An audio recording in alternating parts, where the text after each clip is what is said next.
जय माता की सभी को। आशा करते हैं आपसे भी ठीक ठाक होंगे। आसन बंधन क्यों करना चाहिए, शरीर बंधन और दिशा बंधन, इनका क्या महत्व है, इन सभी विषयों पर आज चर्चा करेंगे। किन किन परिस्थितियों में और किन किन साधनाओं में इनकी जरूरत होती है, किन मंत्रों में इनकी जरूरत होती है, आसन बंधन के लिए कौन सा मंत्र होता है, इन सभी बातों पर जानकारी के लिए हम वीडियो बनाते हैं। और वीडियो को पूरा ध्यान से सुनिएगा, क्योंकि अधूरी जानकारी हम अपनी हर वीडियो में बोलते हैं हमेशा नुकसानदायक होती है। तो चलिए शुरू करते हैं। अब जो लोग साधक हैं, पहले से जिन्होंने कोई साधना करी है, उनको तो देखिए पता है, जिन्हें आसन पर बैठने का अभ्यास है, उनको तो आसन बंधन, कीलन की और आसन सिद्धि की आवश्यकता ही नहीं पड़ती, क्योंकि वो पहले साधना कर चुके हैं।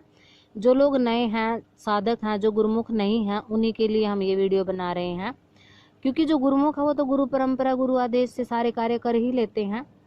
कुछ बच्चे ऐसे होते हैं, कुछ लोग ऐसे होते हैं कि जो इधर उधर से उनको मंत्र मिल जाता है। जैसे किसी गाँव, अगर आपके कोई दादा परदादा किसी ने कोई साधना सिद्धि करी है, कोई मंत्र आपको दे दिया और आप उसकी साधना करना चाहते हो, या फिर आपने कोई वैदिक मंत्र उठाया। देखिए, वैदिक मंत्र जो शास्त्रोक्त विधि से उनको सिद्ध किया जाता है, तो उसमें करन्यास, हृदयन्यास वगैरह वगैरह बहुत सारे ऐसी क्रियाएं होती हैं। उनसे, उन क्रियाओं से आसन बंधन स्वतः ही हो जाता है। तो जो शाबरी विद्या होती है और शाबर मंत्र जिनमें चलते हैं, जिनमें कुछ ये प्रतीकात्मक, यानी कि जिनमें आदेश लगे हों, दुहाई वगैरह लगी हो, नमो आदेश वाले जो मंत्र होते हैं, इनमें आपको आसन बंधन करने की देखिए आवश्यकता पड़ती है। अब आसन बंधन का मंत्र क्या है, मंत्र के लिए हम पहले भी आपको बता चुके हैं। अगर आपको दिशा बांधनी है, शरीर बंधन करना है, आसन बंधन करना है, उसके लिए आप दरबार से जुड़िएगा, क्योंकि गुरु परंपरा के बिना मंत्रों की कोई मर्यादा होती है, और बिना मर्यादा के हम मंत्र ऐसे ही नहीं डालते। जो लोग डालते हैं, बेशक उन मंत्रों को कर सकते हैं। ये इसमें अपने फायदे नुकसान का जिम्मेदार इंसान खुद होता है। तो हम नहीं चाहते कि किसी को भी किसी भी साधना से नुकसान हो, तो इस जानकारी के लिए वीडियो बनाई जाती है। जिन लोगों ने कोई साधना उठाई है, अब आपने कोई साधना उठा ली और आप किसी देवता का मंत्र उसमें सिद्ध कर रहे हो, तो हम पहले भी बताते हैं कि जब भी आप किसी मंत्र का जाप करते हो, तो मंत्र के साथ सकारात्मक और नकारात्मक दोनों ही तरह की ऊर्जाएं खिंचती हैं। और जिस भी देवता का आपने मंत्र उठाया है, जिस भी इष्ट का आपने मंत्र उठाया है, केवल वो ही आपके पास आए और अन्य शक्ति आपके पास ना आए, क्योंकि ये आपके परिवार के लिए भी घातक सिद्ध हो सकता है। इसके लिए आपको आसन बंधन, दिशा बंधन, अपने घर का, जिसे बोलते हैं कि दहलीज बंधन, करना बहुत आवश्यक होता है। कुछ मंत्र तो ऐसे होते हैं जिनमें स्वयं ही उनके जो बीज मंत्र होते हैं देवी देवताओं के और आसन बंधन कीलन का, खुद ही वो अपने आप ही, जैसे आप धरती और आपके बीच में जो आसन होता है, जब आप किसी मंत्र का जाप करते हो, तो मंत्र से उत्पन्न ऊर्जा जो होती है, उस ऊर्जा को धरती अपनी तरफ आकर्षित करती है, क्योंकि धरती के अंदर जो चुंबक आकर्षण है वो ऊर्जा को सोखता है। तो उस ऊर्जा को आसन अपने अंदर समाहित कर लेता है और वो आसन स्वतः ही सिद्ध हो जाता है, स्वतः ही उसका बंधन हो जाता है। अब जिन लोगों को आसन पर बैठने की अभ्यास नहीं है, जिन्होंने कभी आसन लगाया नहीं है, उन लोगों को आसन बंधन करना बहुत जरूरी होता है। जो आसन बंधन का मंत्र है, इसको पढ़ के आप 7 बार जो है आसन में फूंक लगाइएगा, गंगा जल से छींटा लगा करके अपने गुरु इष्ट का। अगर जैसे आपके गुरु नहीं है तो आपको 2 आसन लेने पड़ेंगे। एक गुरु गोरखनाथ या महादेव जी के नाम का लगाएं, मीठा जल आप सामने रखें, उसके बाद आप मंत्र जाप शुरू कर सकते हो। रही दिशा बंधन की बात, अगर आप अपने किसी घर की शक्ति, जैसे कोई उत पितर है या आपकी कोई घर का ही प्रेत वगैरह है, इनको सिद्ध कर रहे हो, आप इनको जगाना चाहते, तो उसमें दिशा बंधन की आवश्यकता नहीं होती। और ये जो बंधन है, इसको लगाने के बाद खोलना भी होता है। कुछ लोग क्या करते हैं, बंधन लगाने के बाद बंधन खोलते नहीं है, तो इससे आपके शरीर पर नकारात्मक प्रभाव पड़ता है, कोई बीमारी भी आपको आ सकती है। तो अपने फायदे नुकसान के जिम्मेदार आप खुद होंगे। इसीलिए बोला जाता है वीडियो पूरा ध्यान से सुनिएगा, क्योंकि आधी अधूरी जानकारी हमेशा नुकसानदायी होती है। और अब बात कर लेते हैं शरीर बंधन की। देखिए, शरीर बंधन के लिए भी यही होता है कि जो बंधन खोलने का मंत्र, इसको बोला जाता है कि बंद खोलना और बंद लगाना, बंधन खोलना और बंधन लगाना।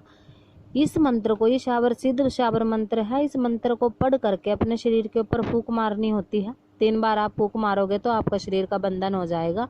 तो उससे आप जैसे किसी का भूत प्रेत मसानिया वगैरह हर चीज को उतार सकते, तो आपके शरीर के ऊपर, आपके घर के ऊपर उसका कोई बुरा इफेक्ट नहीं पड़ता है। तो लोगों का काम करने के बाद आप फिर अपना बंधन खोल दीजिएगा।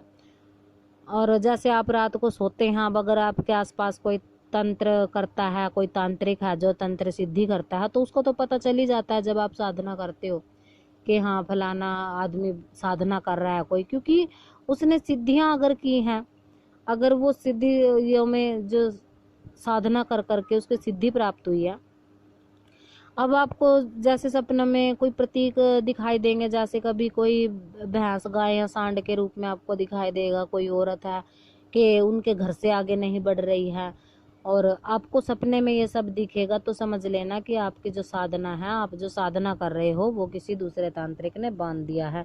अभिचार पलटने की विधि भी इसमें आ जाती है, क्योंकि अगर किसी ने आपके ऊपर अभिचार किया है, तंत्र आपके घर परिवार के ऊपर किसी ने कर दिया है, तो आप आसन बंधन करके ही माँ भगवती, माँ काली का मंत्र जाप कर सकते हो। और उनका मंत्र जाप करके जब आप उसको सिद्ध कर लेते हो, तो उस एक मंत्र से आप अपने घर का भी किया कराया विचार पलट सकते हो, काट सकते हो, और दूसरे के ऊपर की बाधा भी आप काट सकते हो। इस प्रकार से कई तरह से अब जो आसन बंधन, दिशा बंधन, कई साधनाएं ऐसी होती है जिनमें दिशा बंधन नहीं किया जाता, आसन बंधन नहीं किया जाता, और कई मंत्र ऐसे होते हैं जो स्वतः ही सिद्ध होते हैं।